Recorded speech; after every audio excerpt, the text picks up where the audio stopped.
This is day 160, the fish symbol. One of my favorite theorists is that of Kenneth Burke. Placing him in a particular category is challenging, as his writings crossed many boundaries. One of his books, which shares a place of honor on my bookshelf, is Language as Symbolic Action. He wrote this in 1966, and although it was met with little fanfare, many disciplines started to pick up his ideas as they were very powerful.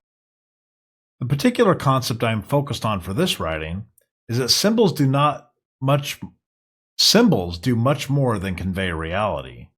They can also serve to shape and define the way we perceive reality.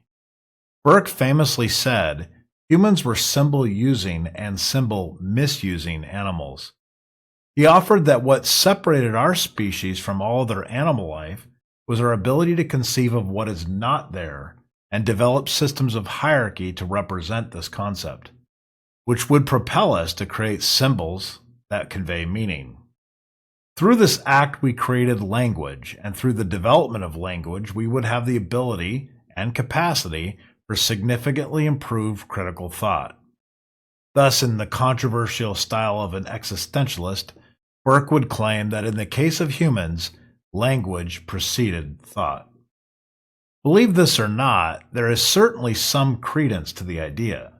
We cannot really describe, explain, or even pass down concepts to the next generation without our representative language. Additionally, certain cultures are more advanced in particular areas, not because they are less intelligent than any other human, but because their language is more capable of complexity. All of this brings me to the symbol of the fish. The fish symbol is indeed complex. From the Christian Ichthys that you see as bumper stickers on cars to the fish symbol in ancient Greek and Roman literature, we find evidence of this representation everywhere in human history. You can imagine why. A life-sustaining creature that can be pulled out of the mysterious depths that has seamlessly endless abundance would play a major role in the lives of many of our ancestors. I often think of symbols to guide certain times of my life.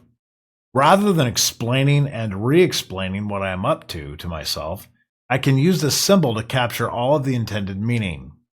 Instead of saying that I am willing to be adaptable to change, that I am seeking a new awakening or a rebirth, so that I can find even greater abundance, I can instead just simply think of a fish. You see, throughout human history, the fish has represented exactly this.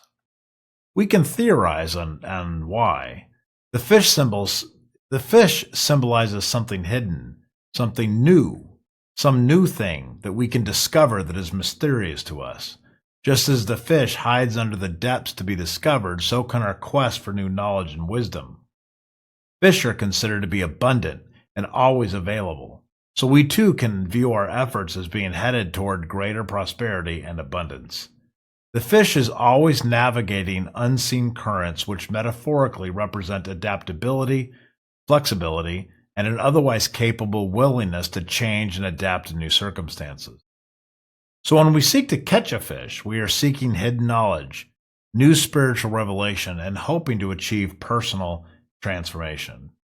The act of catching this fish is one of fulfilling an internal desire, a quest for enlightenment. When you use the symbol of the fish, you are not just reflecting an image that represents a creature that swims our oceans and streams.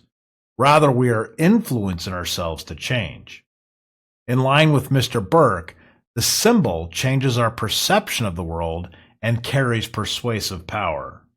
So today, as I put a small fish symbol on the monitor in front of me, I am persuading myself to transform.